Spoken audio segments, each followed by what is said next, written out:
क्या आपने कभी ऐसा महसूस किया है कि कोई धुन, कोई मंत्र या कोई शब्द आपके दिल की गहराई तक पहुंच गया हो? ऐसा ही एक अनुभव मेरे साथ हुआ। माँ दुर्गा का एक मंत्र सुनते समय मेरी आंखों में से आंसू रुक ही नहीं रहे थे।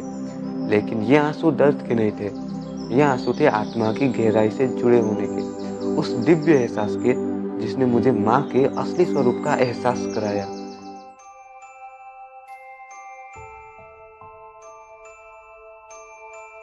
मेरी माँ अब इस दुनिया में नहीं है।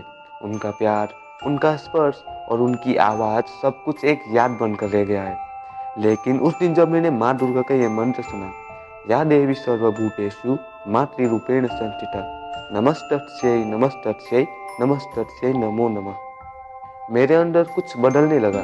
ऐसा लगा जैसे मेरी माँ का स्पर्श फिर से महसूस कर रहा हूँ। लेकिन ये सिर्फ मेरी माँ नहीं थी, ये पूरी सृष्टि थी, ये धरती थी जो मुझे अपने प्यार और करुणा से घेर रही थी। ये मंत्र सिर्फ शब्द नहीं है, ये एक एहसास है।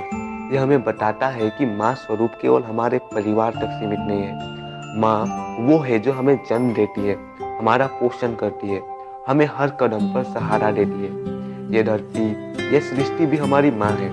सोचिए, हम हर दिन इस धरती से क्या क्या लेते हैं, इसका जल, इसकी हवा और इसकी ऊर्जा, और बदले में क्या हम उसे वही सम्मान दे पाते हैं जो हमें एक माँ को देना चाहिए? मुझे अपने बचपन की वो शाम याद है जब मेरी माँ मेरे साथ बैठकर कहानियाँ सुनाया करती थी। उनकी गोद में बैठकर मुझे ऐसा लगता था जैसे पूरी दुनिया का सुकून वही है। लेकिन जैसे जैसे मैं बड़ा हुआ, मैं यह समझने लगा कि उनकी जगह कोई नहीं ले सकता। और जब मैंने माँ दुर्गा का ये मंत्र सुना, मैंने महसूस किया कि उनकी जगह लेने के लिए ये धरती, ये सृष्टि तो हमेशा मेरे साथ है। हम इसे धरती माँ क्यों कहते हैं?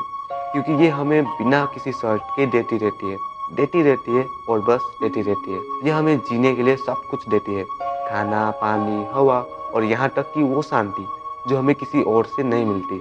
माँ दुर्गा का ये मंत्र हमें याद दिलाता है कि माँ केवल एक इंसान नहीं है, माँ एक भावना है जो हर चीज में समाई हुई है। क्या आप भी कभी अपनी माँ को महसूस करते हैं, चाहे वो इस दुनिया में हो या ना हो? क्या आप भी कभी सोचते हैं कि धरती भी आपकी माँ की तरह आपको अपने अंदर समेटे हुए है? माँ दुर्गा का यह मंत्र सुनकर मैंने महसूस किया कि माँ की ऊर्जा केवल एक शरीर तक सीमित नहीं है, वो हर जगह है, हर रूप में है। माँ का स्वरूप असीम है, वो हमारे भीतर है, हमारे चारों तरफ है। इस मंत्र ने मुझे एक नई दृष्टि दी, एक नया एहसास। अगर आपको भी कभी ऐसा अनुभव हुआ हो तो मुझे नीचे कमेंट में बताइए। और याद रखिए, हम सब इस धरती के बच्चे हैं। इसे प्यार देना और इसका सम्मान करना हमारी सबसे बड़ी जिम्मेदारी है।